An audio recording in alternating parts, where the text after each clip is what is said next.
Hello বন্ধুরা, আমাদের মধ্যে অনেকের প্রশ্ন, শ্রীকৃষ্ণ কি রামায়ণ পড়েছিলেন? স্বপ্নিলের আজকের ভিডিওতে এমন কিছু তথ্য দিতে চলেছি যা আপনি জানার পরেও এমন কিছু অদ্ভুত প্রশ্ন নিজে ও নিজের গুরুজনকে প্রশ্ন করে বসেন। তো স্বাগতম আপনাকে স্বপ্নিলের আরেকটি নতুন ফ্রেশ এপিসোডে। স্বপ্নিল ইউটিউব চ্যানেলটিতে আপনি যদি নতুন হন তাহলে এখনই সাবস্ক্রাইব করুন। সর্বশেষ ভিডিও আপডেট পেতে পাশের বেল আইকনটি ক্লিক করুন। হিন্দু ধর্ম অতি প্রাচীন ধর্ম। এই ধর্ম সম্পর্কে রয়েছে অনেক জানা অজানা কাহিনী ও রহস্যময়, যা আমরা অনেকে জানি না। কে বলছে পুরাণ?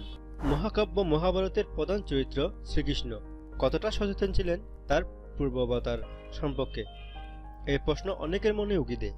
শ্রীকৃষ্ণ কি তার রাম অবতারের কথা মনে করতে পারতেন? ভগবান রামচন্দ্র ও ভগবান শ্রীকৃষ্ণ উভয়ই ভগবান শ্রীবিষ্ণুর অবতার। দশাবতার স্তুতে রামচন্দ্রের পরে আসে শ্রীকৃষ্ণের নাম। পাঠভেদে অবশ্য বলরামের নামও পাওয়া যায়।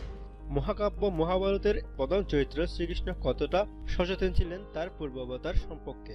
এই প্রশ্ন অনেকের মনেই উকি দেয়। সত্যি কি শ্রীকৃষ্ণ রামায়ণ কাহিনী জানতেন? পুরাণ ঘাটলেই এর উত্তর পাওয়া যায়। এক, ভগবত পুরাণ থেকে জানা যায় বাল্যকালে মা যশোদার কাছ থেকে শ্রীকৃষ্ণ গল্প শুনতেন। তার অন্যতম প্রিয় কাহিনী ছিল রামকথা। একদিন সীতার হরণে কাহিনী শুনতে শুনতে বালক শ্রীকৃষ্ণ উত্তেজিত হয়ে চিৎকার করে বসেন, লক্ষণ আমার ধনু কোথায় বলে। তিনি তার তৎকালীন জন্ম বিস্মিত হয়ে পূর্ববর্তী অবতারে জন্মে প্রবেশ করেছিলেন বলে জানায় এই কাহিনী। দুই, পাণ্ডবদের অজ্ঞাতবাসের সময় শ্রীকৃষ্ণ ভীমকে শ্রী হনুমানের শরণ নেওয়ার পরামর্শ দেন। রামায়ণ সম্পর্কে সম্যক জ্ঞান না থাকলে এটা সম্ভব নয়। তিন, মহাভারতে উল্লেখিত সমন্তক মণি উদ্ধারের ঘটনা শ্রীকৃষ্ণ জাম্ববানের সঙ্গে যুদ্ধরত হয়েছিলেন। জাম্ববানকে পরাভূত করে তিনি শুধু মণি উদ্ধার করেননি, জাম্ববানের কন্যা জাম্ববতীকে তিনি বিবাহ করেন। জাম্ববান রামায়ণের চরিত্র। শ্রীকৃষ্ণ তার সম্পর্কে বিশেষ জানতেন। রামায়ণ পাঠ বা শ্রবণ ছাড়া এটা সম্ভব নয়।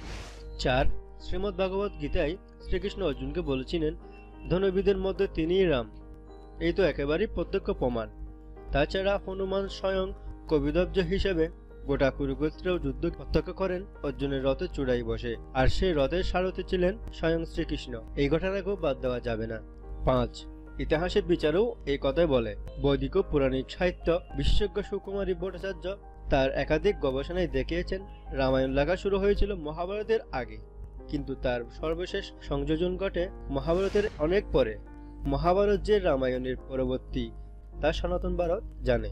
হিসেব মোতাবেক রামায়ণ ত্রেতা যুগের ঘটনা আর মহাভারত দ্বাপরের অন্তিম পর্বের। অনুমান করা যায় শ্রীকৃষ্ণের আমলের রামকথা সারা ভারতে ছড়িয়ে পড়েছিল। তো ভিউয়ার্স, এই ছিল আজকের ভিডিও। ভিডিওটি কেমন হয়েছে কমেন্ট করে জানাতে ভুলবেন না। ভিডিওটি ভালো লাগলে অবশ্যই লাইক দিন এবং আপনার বন্ধুদের জানার জন্য শেয়ার করুন। দেখা হবে পরবর্তী নতুন একটি ফ্রেশ এপিসোডে। সাথে থাকার জন্য ধন্যবাদ।